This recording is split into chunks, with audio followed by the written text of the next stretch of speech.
what your vision is and where you're going with it. What waves have you made from the last time me and you met? What are some of the lessons that you learned, and some struggles you faced and you grew out of?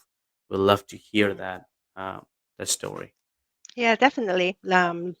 Looking forward to share about what's happening, what's been happening in the last few months.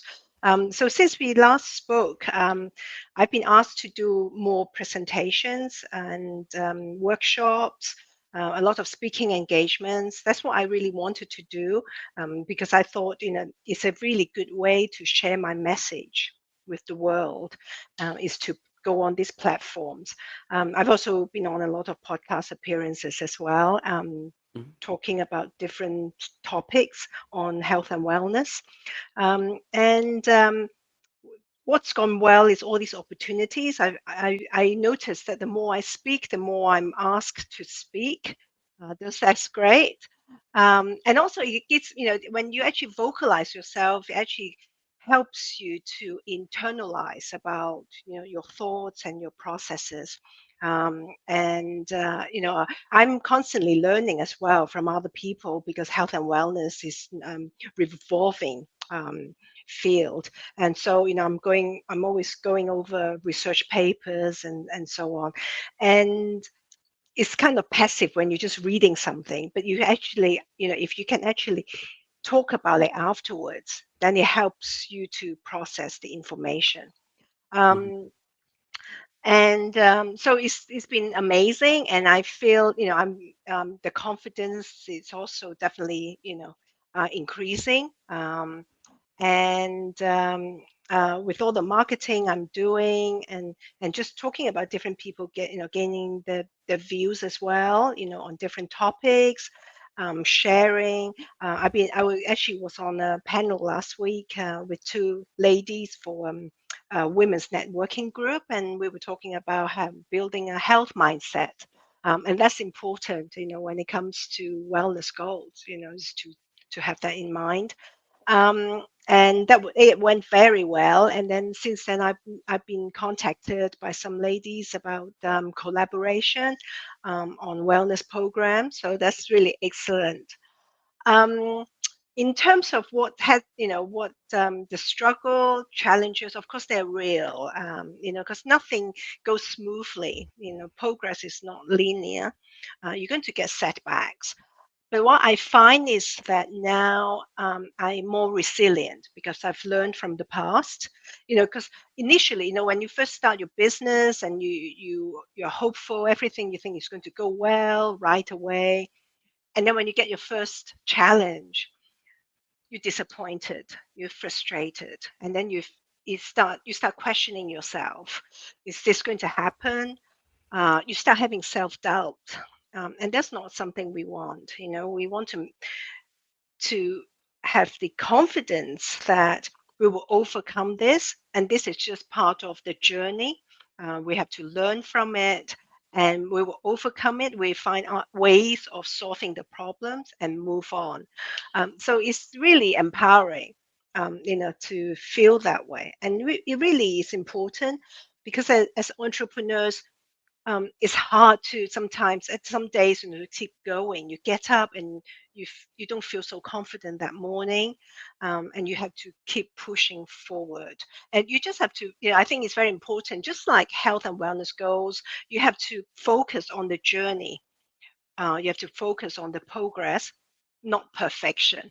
um, you mhm. know that doesn't happen overnight. One needs to be consistent, and building resilience really helps.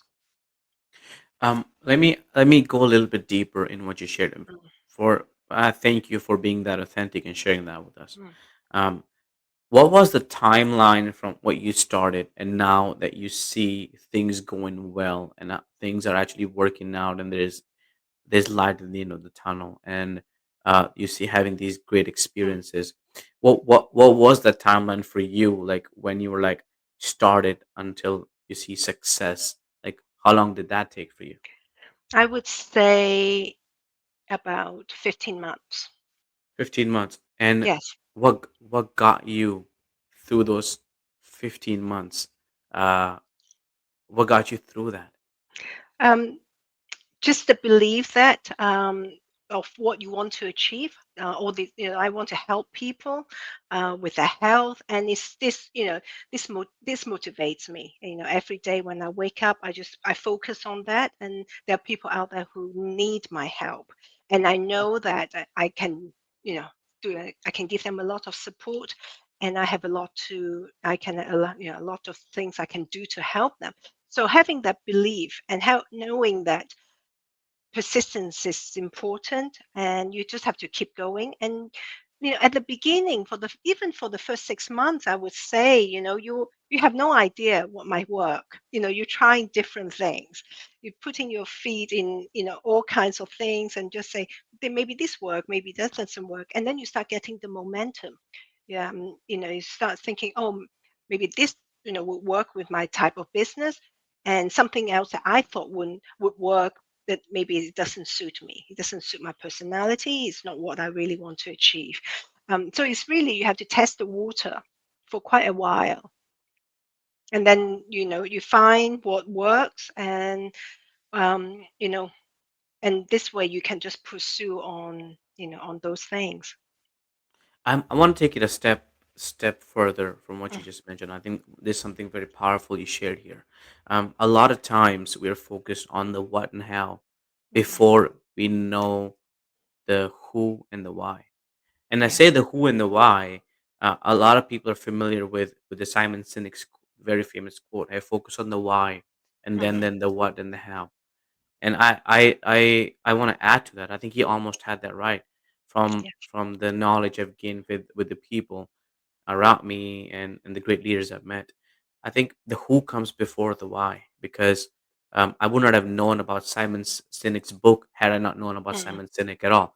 So focusing on the who that you're trying to help achieve, and then the why you're trying to do it, and then the what and how will eventually come and be easier.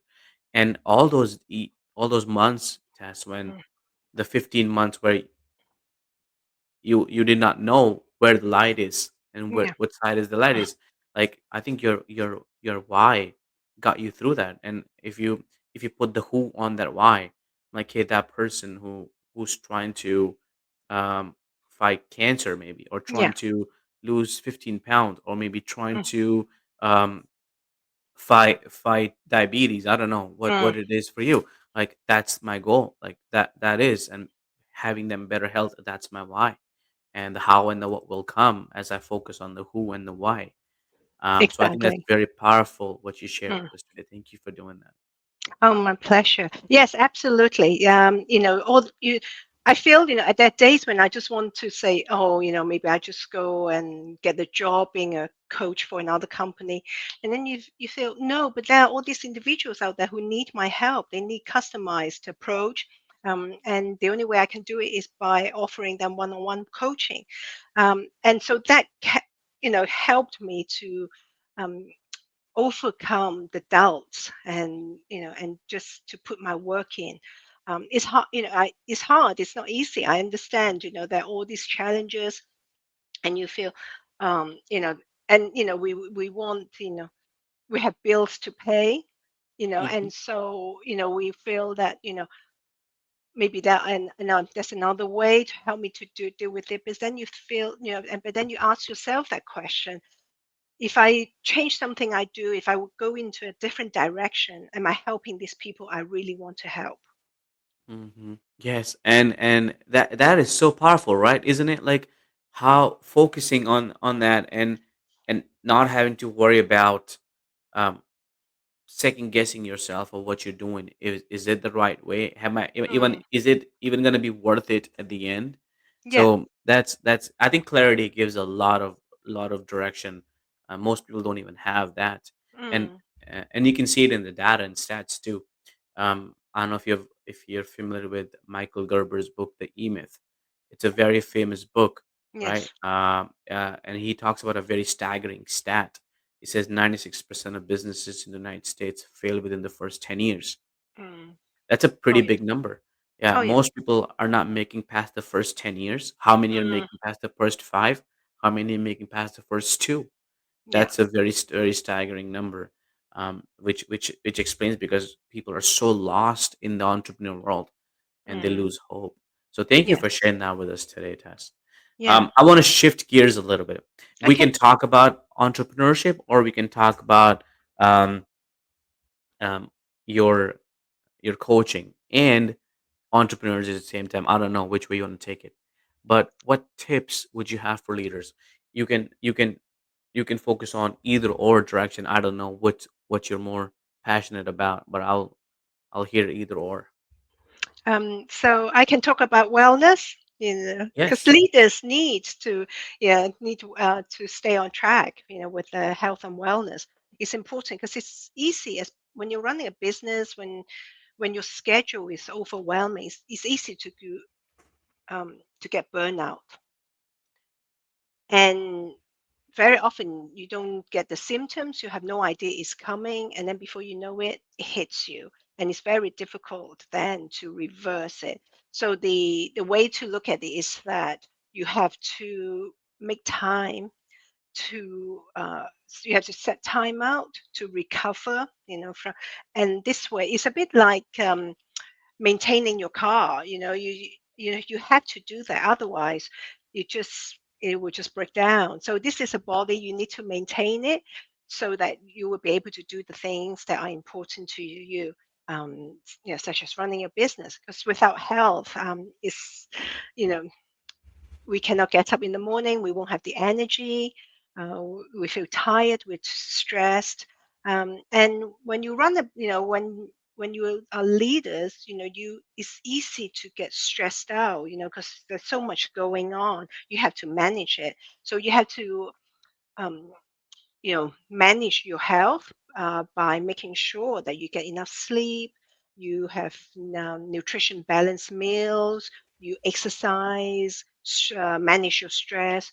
And of course, social connection is important too. You can't just work 24 hours a day and not interact with other people. And you need to also put time aside for your social relationships. Those things are all very important. And like your meetings, you have to schedule these wellness practices in. So once you schedule them, they are in your diary and you would do it. Otherwise, things just get forgotten. You just think, I have this meeting, I have to get on the plane, and then yeah. And then you think, oh, I'm not getting enough sleep. That can wait, but it can't, because your body doesn't wait. Your organs are still there. They need TLC all the time, to be looked after. And and when you are busy, you're running a business. There's a lot to deal with. Especially your brain. There's a lot to deal with from the moment you wake up to the moment you go to sleep. So you need to have those short little breaks throughout the day to give yourself a rest, give your brain a break. For example, just go for a quick walk away from the screen as well. So because it's not good for your eyes to be staring at the screen all day, and you need to stay hydrated. So the easy way would be to set an alarm on your phone, just to remind you. Go for a quick walk. When you have lunch or in between your meetings. This way, you also then stay focused and you are recharged. Hmm. Thank you for sharing that. I think that's a very Yeah, powerful tips. Um, I'm going to take it another step further. I yeah. like adding value to it. Um, I think sharing practical advice is very, very important. But I want to hear your schedule. I think if you Mm. can share your schedule, like how you manage all that in one day and get it done and do the coaching and do the business and come on the podcast with me, I think that'd be amazing to hear. Like, how do you go through your day? Like, what does your typical day look like, Tess?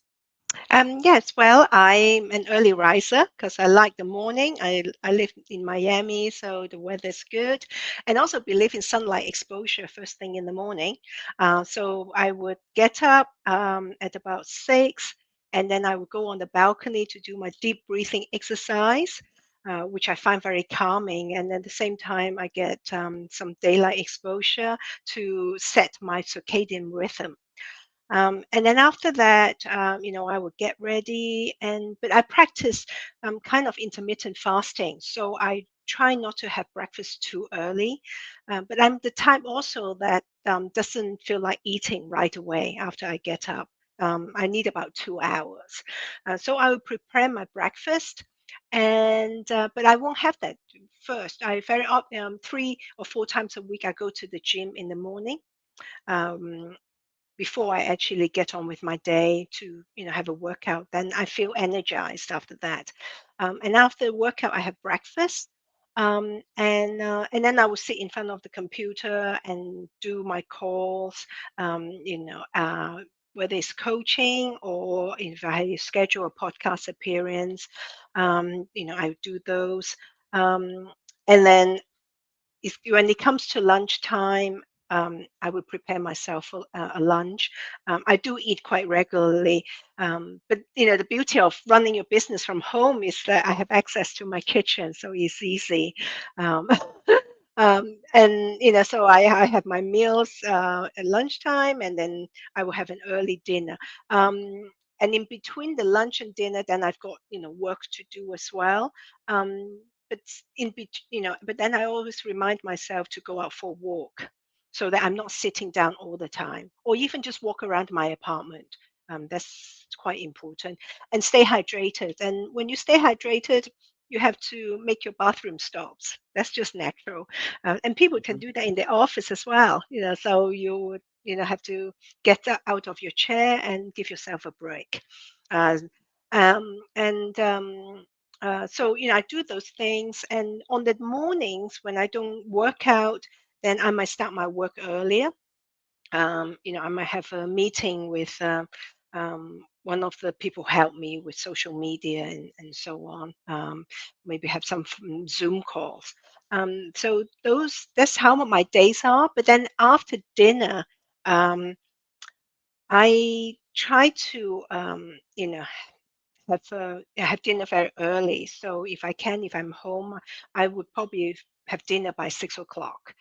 But Mhm. that's because I believe that there should be a 3 hour window between dinner and bedtime. Um, and um, and I might go do some research on some health topics, and read some books again on a relevant topic that I've been studying. Um, and maybe make some phone calls with some friends just to catch up with some family members. They live abroad, so with the time difference, it's usually in the evening. And then I will have start winding down for sleep, which is important. We have to prepare ourselves for sleep. It doesn't just happen, just like in the morning. So I start winding down, and have a hot shower, listen to some music, try to do things that won't stimulate my brain too much. And then I like reading before I go to bed as well. So I do that quite a bit. I will do that for about half an hour before I go to sleep. And yeah, that's how I have I conduct my days. One last question, right? Mm. How long did it take you to get to the schedule? How long? You mean Did it take how? how long did it take you? How many tries, or like how many months or how many Mm. years worth of trial and error take you to get to the schedule? I would say on and off because I don't, I didn't suddenly overnight do all these things in one day. So you build on them just like habits. So maybe Mhm. initially I do the morning thing, and then maybe I add the deep breathing exercise to it as well, and then do the gym and then see how it goes. And then the lunch thing, and then the evening routine as well. So these things, they all come together now, but it's really over time. Um, it's like putting them in different segments. And that's what I tell Mhm. people as well. Don't do all these things in one go. You just be so overwhelmed, and then you would give up. And you just say, I can't, I'm no good, I can't do all these things. And no, try one thing at a time and build on it. Thank you for being here today. I'm really happy that you tuned in to Vision Pros Live. I'm looking forward to seeing your reactions as these episodes continue to move forward. This is going to get more and more fun. We'll have more engagement as well. We'll invite people to participate in the show. And thank you for giving us your time and attention. Have an excellent time building out your vision and becoming a Vision Pro yourself.